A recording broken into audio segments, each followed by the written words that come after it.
two papers, The Missing Jolt by Graeme, MacQueen, and Tony Szamboti, and The Destruction of the World Trade Center North Tower in Fundamental Physics by David Chandler, which are both found in the Journal of 9/11 Studies, make related arguments proving that the top section of the North Tower of the World Trade Center could not have crushed the lower section of the building. Some of the same arguments are presented in the video Downward Acceleration of the North Tower, which has been posted on YouTube. The conclusion of the Chandler paper is that since the top section of the building undergoes constant downward acceleration as it encounters the lower section of the building, the force it exerts on the lower section of the building must be less than its own weight, so it cannot possibly be crushing the lower section of the building. The conclusion of the Szamboti-MacQueen paper is essentially the other side of the same coin. In order to crush the lower section of the building, the top section would have to actually impact the lower section, and in so doing it would experience a jolt which is not observed. When you hit a nail with a hammer, the impact drives the nail into the wood, but it also slows the hammerhead. In the case of the North Tower, this did not happen. NIST, the National Institute of Standards and Technology, assumes that the falling section of the North Tower acted as a pile driver to destroy the core structure of the lower section of the building.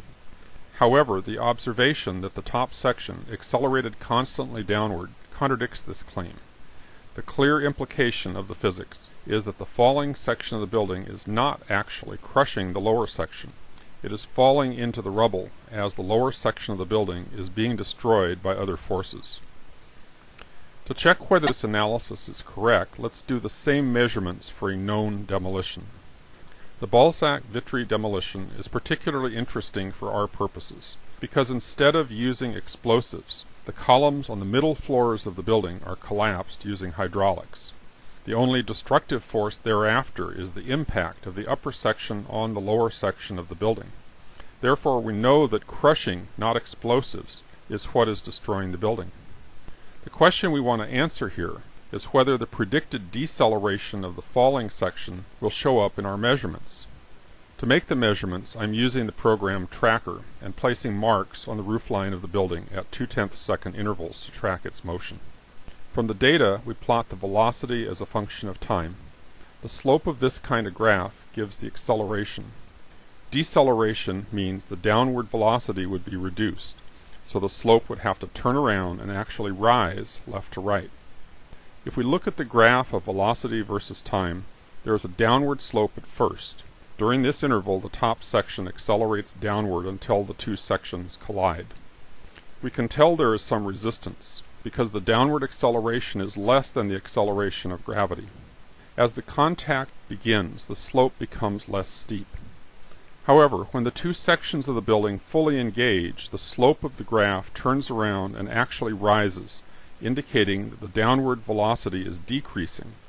This is clear deceleration, just as we predicted. The graph of the Balzac-Vitry demolition is what one would also expect to see in the case of the North Tower of the World Trade Center, had the falling section been responsible for crushing the lower section of the building. The fact that the downward velocity continually increases tells us that the destruction we see is not due to crushing. Something other than gravitational collapse had to be at work to destroy the building. The Balzac-Vitry demolition illustrates another important conclusion. The impact destroys both sections of the building at the same time, which is why the demolition team initiated the process in the middle. This two-way destruction is a clear consequence of Newton's third law, which says that as bodies interact, the forces act equally in both directions. Had the top 12 floors of the North Tower actually crushed the lower section of the building, the falling block would have been destroyed by the same forces and at the same rate as the lower section, or even faster since the building was built progressively stronger at lower levels.